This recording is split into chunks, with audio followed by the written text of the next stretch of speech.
Imports inspection is one of the departments in Unbs which is mandated to check compliance of imports, any goods that come into the country through the borders of this country for compliance to mandatory standards. And we do this in line with the Unbs Imports Inspection and Clearance Regulation of 2022. Briefly, Unbs has got inspectors in the various bonds who are supposed to operate with 6 core values: win together, they should be accountable, should be agile, professional, high levels of integrity, and innovation. With such characteristics or parameters, we believe they would be able to provide standards, measurements, and conformity assessment services for industrial competitiveness and sustainable quality of life. In order for Unbs to be a leading standards body and partner in transforming lives and businesses as a whole.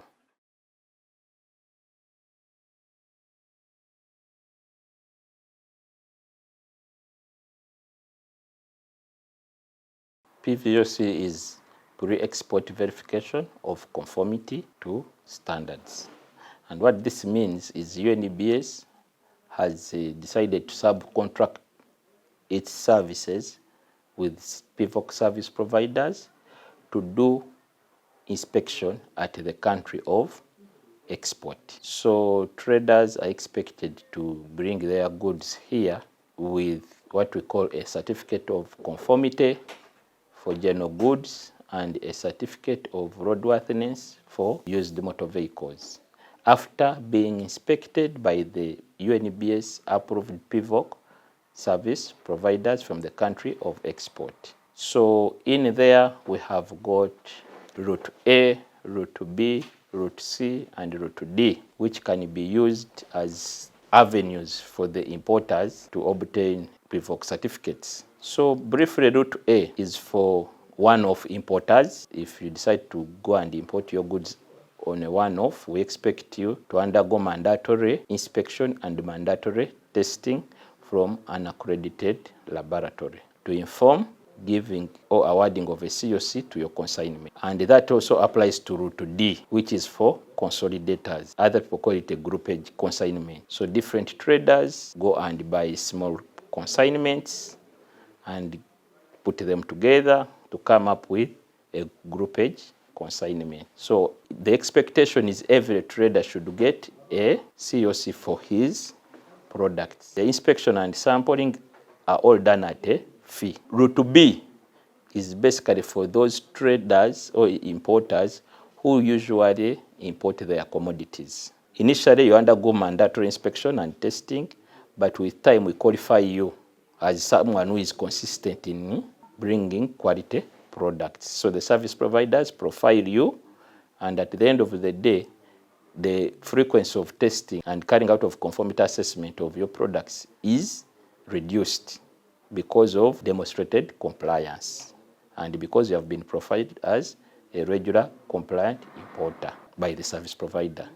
Then we have route C, which is more of you have a known manufacturer or supplier of your goods and products. For example, you could be having a known brand of phones. The manufacturer is known and he has been consistently evaluated for quality and is found compliant. So that one is basically a qualification of the suppliers, and these ones are treated under route C because they are traceable, and at the end of the day you should be able to get your COC ready from the service providers. So those service providers have liaison offices here and offices in the export countries. But because we are dealing with importers from Uganda, we highly encourage you, before you leave this country to go to the country of export, work with the liaison offices of the service providers here to give you contacts of their branch service providers at the country of export to ease your process. So when these documents have been obtained, traceable to your consignment, you are good to move to bring your consignment to this country. But as I said, the testing and inspection is at a fee, depending on the route you are using, but also depending on the value of the goods So we have a maximum of $235 and a minimum of $235 and a maximum of $3,000. But different routes have got different percentages of testing and inspection fees as a function of the value of the consignment. It is mandatory for you to do PVoC for a certain category of products. In the regulation, we have a full list of products that are supposed to do PVoC, pre-export verification for conformity. In the regulation, I talked about imports inspection regulation of 2022 under Schedule 1, Part 1. So the expectation is the importer should have done PVoC at the country of export, and you come with your goods with a COC. Now, in the absence of the COC or CRW for your consignment, that's where the concept of destination inspection comes in here. And under destination inspection, your goods are inspected from here. The expectation is, 1, you will attach all the necessary imports documents on the electronic single window.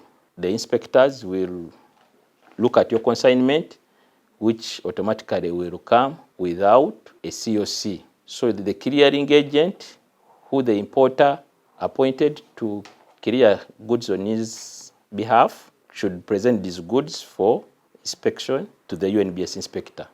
Now, when these goods come from the port, the clearing agent should be able to get a manifest from the shipper, generate a WT8, and after generating a WT8, that is a transit document. In there, it will indicate where the consignment is going to be cleared from or where it is going. UNBS has no mandate for consignments in transit. But if you have indicated that you want to clear your consignment from Malaba, for example, we should expect you to have captured an IM4 document, a SAD document called IM4 at Malaba. Alternatively, if you are to clear your consignment from one of the ICDs, you generate an IM4 in that particular ICD. So it is at that point that your goods should be presented for UNBS inspection. But in the absence of the COC, there are some goods which are exempted from PVoC. There is a full list of those goods in the regulation. So you will be released on an exemption letter under that particular clause. Or if you don't qualify for exemption of PVoC, you will have to pay 15% surcharge of your consignment. PVoC surcharge for having not done PVoC at the country of origin, you will have to pay destination inspection fees to $35 for destination inspection. You will also have to pay test fees of your consignment because the consignment is going to be sampled, because we are not aware of its quality attributes. It will be sampled and you have to pay for testing fees. And upon that, you will be required either to leave your products in the bonded warehouse as the process is ongoing, or you can go on to ask for release under seal of your consignment, which is also a process that comes with a fee. All these fees are in the regulation. The laboratory tests should give us results, whether your products comply with standard requirements or the products do not comply. Now, we handle your consignment based on the level of passing. Of course, if you pass, you will be released on those grounds of meeting standard requirements. But that is one of the processes of destination inspection. 2, if you are found non-conforming, we have 3 avenues. Either you do supplementary labeling or rework, depending on the level of non-compliance. How critical is the parameter you failed? In case the parameter you failed is a major non-conformity, we might advise you to re-export your consignment at this stage. If not, the products shall be destroyed. So that's why we usually encourage importers to do PVoC to reduce on the cumbersome process of destination inspection.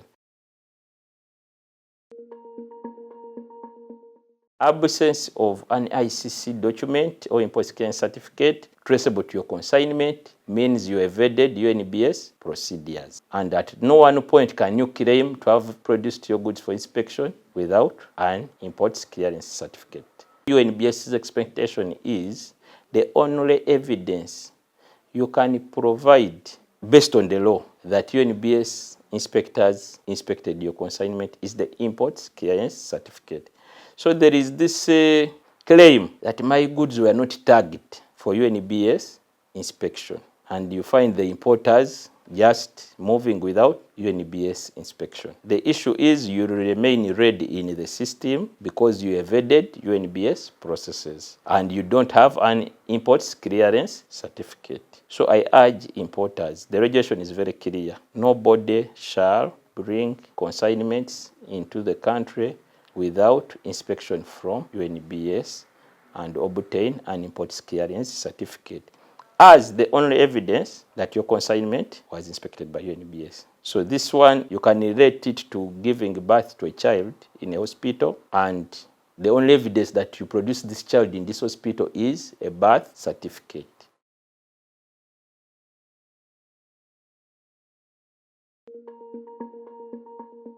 The common mistakes the importers make basically is one, we have talked about PVoC service providers. You leave this country, you go to the country of export without doing due diligence. My thinking is you should come to UNBS, indicate your interests or intentions of which type of products you want to import. This will inform whether your products are covered by compulsory Uganda standards or not. If they are covered by compulsory Uganda standards, you should leave this place with the contacts of the service providers to help you in the PVoC process at the country of export, such that at the end of the day, your consignment comes here with a valid certificate of conformity or certificate of roadworthiness.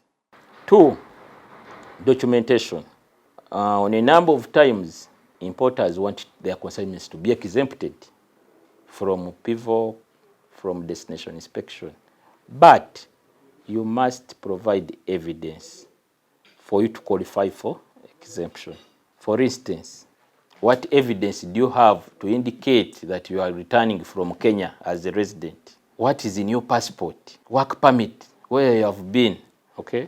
Among other things. What is the quantity of the consignment and the value for you to start saying it qualifies under a returning resident? What we call certificates of origin, the supporting documents, okay? Diplomat. What is the diplomatic, where is the diplomatic note, okay? To confirm that you are what? Diplomat. So we usually require those requirements to be provided to facilitate your clearance of the consignment. So absence of such documents increase the turnaround time and clearance of your consignment. So the importer should ensure you have all the necessary documentation at the time of capturing or declaring your consignment in the electronic single window. And those documents must be traceable to that consignment. So this business of going to buy products at the country of export, put them in the container is not full, but you have got a COC for that consignment, then you decide to fill the container with other products, either similar or others. You realize that the COC is just a partial document for the full consignment. You will find problems here because the other products which you added are not traceable to the COC. So the other products will undergo destination inspection and the related regulatory fees will apply. UNBS Imports Inspection and Clearance Regulation 2022 provides for various categories. One, the categories which are supposed to do PVoC under Schedule 1, Part 1. Under Schedule 1, Part 2, we have a list of products that are supposed to be exempted from PVoC. In Schedule 2, Part 3, we have a list of products that are supposed to be exempted from destination inspection, which we call DI. Now, under Schedule 1, Part 2, products which are exempted from PVoC, we have diplomatic cargo, we have consignments whose FOB value is less than $2,000. We have consignments that are part of the mining equipment but are not for sale. We have consignments that are for farming, agro-processing, but should not be for sale. We have consignments, as I said, from ESC, which have permits that have been given by the neighboring countries with a notified quality mark. For you not to qualify for destination inspection, your consignment should be less than $1,300. Okay, but also it must be a low risk consignment. By low risk, I mean your products should not be among the products which were enlisted or required to do PVoC. Those are called high risk products. Things like electrical products, cosmetics, among others. If you need exemption under the various categories, you are required to apply for the same to inform clearance of your consignment under what we call the email address, which is pivoc@unbs.go.ug. So when this exemption is received, of course you address it to the executive director of UNBS, who is the chief inspector. So when this request is received, it will be reviewed, and if you are found fit to lie within the exemptions, they will exempt you from the various fees that are supposed to be charged on these particular consignments on a case-by-case basis. And these will inform the clearance of your consignments at either the ICDs or internal container depots or at the borders.